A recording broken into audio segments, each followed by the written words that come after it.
Yesu nashimwe cyane bwoko bw'Imana. Ndabasuhuje aho muri hose, aho muherereye hose mu bice bitandukanye by'iki gihugu cy'u Rwanda ndetse n'abari hirya yacyo mu bihugu bitandukanye muri iyi si.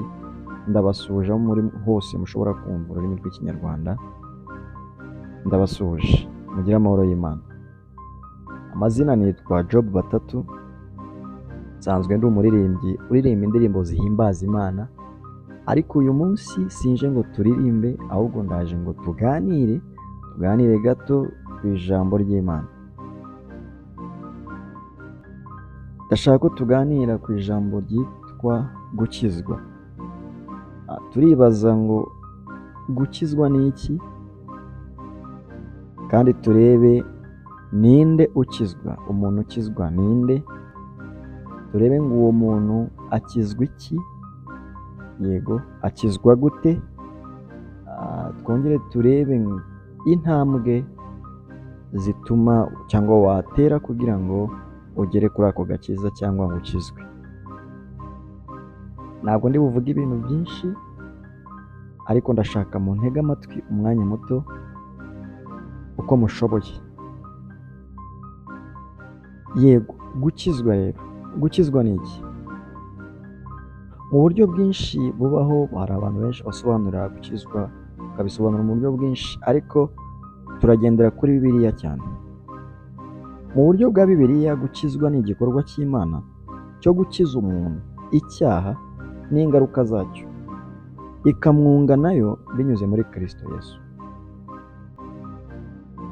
Yego, gukizwa ni igikorwa cy'Imana ubwayo ikorera umuntu, ikamukiza icyaha n'ingaruka zacyo, ikamwunga nayo binyuze muri Kristo Yesu. Nitureba ubutumwa bwiza uko bwanditswe na Yohana, ibice 3 n'umurongo wa 16. Icyo gice abenshi turakizi. Reka tubasome. Ubutumwa bwiza bwanditswe na Yohana, ibice 3 umurongo wa 16. Kuko Imana yakunze abari mu isi cyane, byatumye itanga umwana wayo w'ikinege, kugira ngo umwizera wese atarimbuka, ahubwo ahabwe ubugingo buhoraho. Urumva ko ari igikorwa cy'Imana ubwayo yateguye kera kugira ngo icungure umwana w'umuntu. Nitureba mu Baefeso ibice 2 umurongo wa 8 kugeza ku wa 9. Abaefeso ibice 2 umurongo wa 8 kugeza ku wa 9.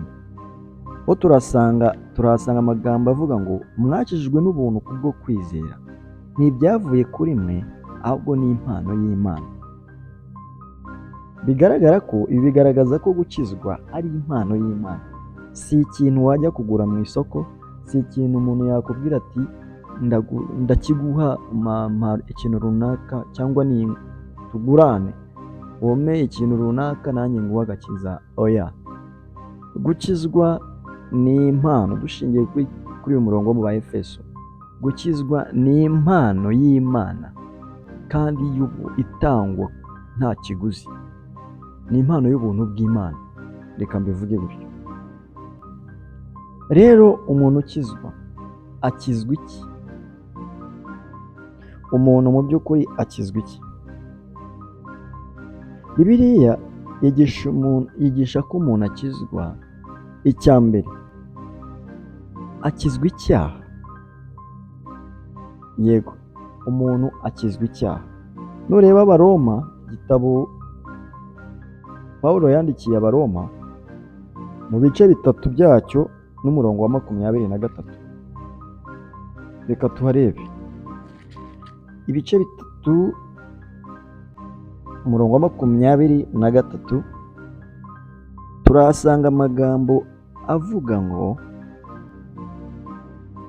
kuko bose bakoze ibyaha ntibashyikira ubwiza bw'Imana.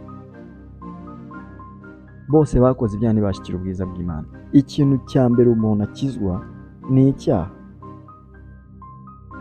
Icya kabiri, umuntu akizwa urupfu rw'iteka. N'ubundi urebye Abaroma ibice 6 umurongo wa 23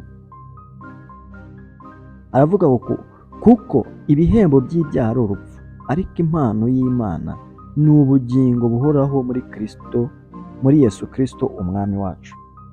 Icya kabiri, umuntu akizwa urupfu rw'iteka. Icya gatatu, umuntu akizwa urubanza rw'Imana. Aha ngaha ushobora kwibaza ngo urubanza rw'Imana, twese abenshi iyo tuvuga ngo hazabaho imperuka, hazabaho impanda izavuga, bamwe basinzire, abandi bazuke, abandi bapfe, abandi batotezwe, ibi ngibi binadutera n'ubwoba kenshi. Ariko iyo wakijijwe, uba wakijijwe n'urwo rubanza. Usomye Yohana ubutumwa bwiza ibice 5 n'umurongo wa 24, aratubwira ngo ni ukuri ndababwira yuko uwumva ijambo ryanjye akizera uwantumye aba afite ubugingo buhoraho, kandi ntazacirwaho iteka, ahubwo aba avuye mu rupfu ageze mu bugingo. Abakijijwe urupfu rw'iteka, ni ukuvuga ngo umuntu akizwa urwo rubanza azahura narwo cyangwa yari kuzahure narwo ku munsi w'amateka. Icya kane, umuntu akizwa ububata bwa Satani. Yego, akizwa ububata bwa Satani. Reka twirukange tujye ku yindi ngingo. Ntabwo twibazaga ngo gukizwa ni iki? Ese umuntu ukizwa akizwa iki? Noneho reka turebe ngo umuntu akizwa ryari. Ibi bisobanurwa mu buryo butandukanye mu matorero atandukanye, ariko benshi bemera ko umuntu akizwa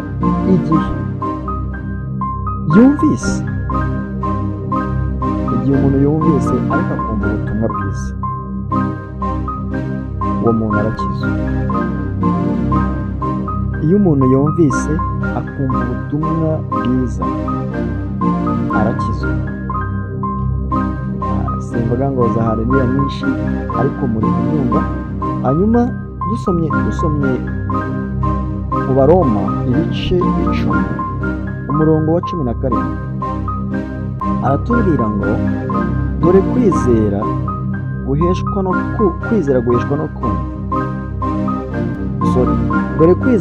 no kumva, no kumva kukazanwa n'ijambo rya Kristo. Umuntu akizwa ryari? Akizwa iyo yumvise ariko akumva ubutumwa bwiza. Ikindi, akizwa iyo yizeye Yesu Kristo akamubera umwami n'umukiza w'ubugingo bwe.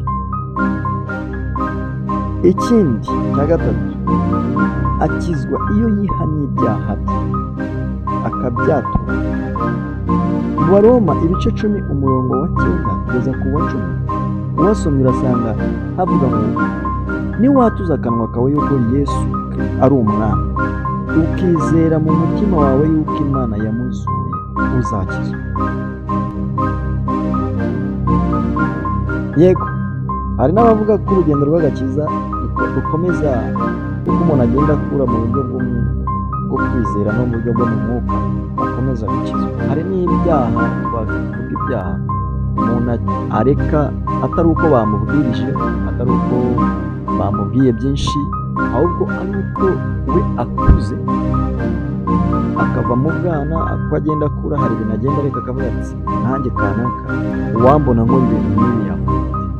Ariko iyo ntabwo ushobora gukizwa utabashije kumva ubwo butumwa bwiza, ntiwakizwa utizeye Yesu Kristo akubera umwami n'umukiza w'ubugingo bwawe, kandi nanone ntiwakizwa utihannye ibyo byaha urabyihana ukababarirwa. Ingingo ya 4 ni tugiye kureba intambwe watera kugira ngo ukizwe, cyangwa intambwe zo gukizwa. Dushingiye ku nyigisho za Bibiliya, abantu benshi bagaragaza izi ntambwe zikurikira. Iya mbere, kumva ubutumwa bwiza nk'uko nabivuze. Iya kabiri, kwemera ko uri umunyabyaha. Yego, kwemera ko uri umunyabyaha. Bose bakoze ibyaha ntibashikira ubwiza bw'Imana. Ibyo twabireba mu Baroma ibice 3:23 twari twanasoma. Iyindi ntambwe ni ukwihana nk'uko twabivuze.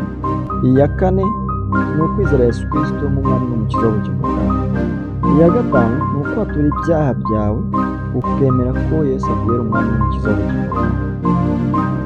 Iya gatanu nubwo tutayivugaho rumwe bamwe na bamwe, ariko njye nayibonye ndavuga ngo usibye ko inariho, ni ukubatizwa mu mazi menshi cyangwa umubatizo w'amazi menshi. Hari amatorero n'amadini abatiza mu gahanga cyangwa